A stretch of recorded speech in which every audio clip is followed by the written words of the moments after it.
America అధ్యక్షుడు Trump ప్రవేశపెట్టిన భారీ బిల్లు ఆ దేశంలో పేదలు, దిగువ మధ్యతరగతి ప్రజల కంటికి కునుకు లేకుండా చేస్తోంది.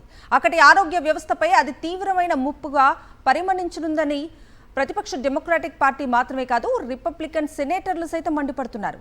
మెడికేడ్ వంటి ప్రభుత్వ ఆరోగ్య సేవలపై ఈ బిల్లు ప్రభావం పడే అవకాశం కనిపిస్తోంది.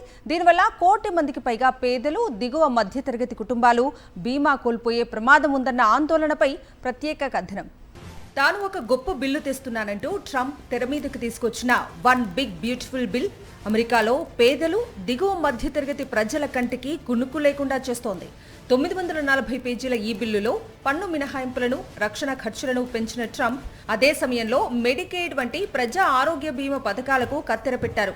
కాంగ్రెషనల్ బడ్జెట్ ఆఫీస్ అంచనా ప్రకారం వచ్చే 10 ఏళ్లలో సుమారు 11 మిలియన్ల మంది అమెరికన్లు ఆరోగ్య బీమా కోల్పోతారు. ఇందులో ఎక్కువగా పేదలు, వృద్ధులు, అది గ్రామీణ ప్రాంతాల్లో నివసించేవారు. ఆందోళనకరమైన విషయం ఏంటి అంటే, వైద్యం అందకుండా పోవటం వల్ల ప్రతి సంవత్సరం 50,000 మంది వరకు ప్రాణాలు కోల్పోయే అవకాశం ఉందన్న ఆరోగ్య నిపుణుల హెచ్చరికలను ట్రంప్ పెడచెవిన పెడుతున్నారు. ఇక ఈ బిల్లుపై ట్రంప్ సొంత పార్టీ రిపబ్లికన్ నుంచే వ్యతిరేకత ఎదురైంది.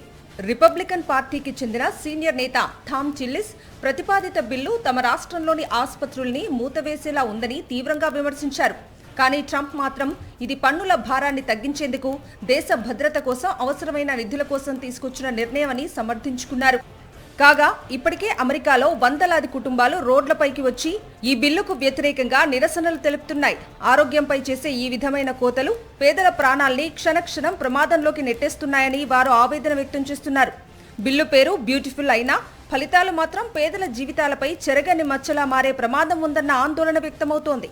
మరోవైపు అధ్యక్షుడు ట్రంప్ మాత్రం అమెరికాలో దీనిపై నిరసనలు వ్యక్తమవుతున్నా పట్టించుకోవటం లేదు. జూలై 4వ తారీఖులోపు ఈ బిల్లును చట్టంగా చేయాలని ట్రంప్ పట్టుదలగా ఉన్నారు.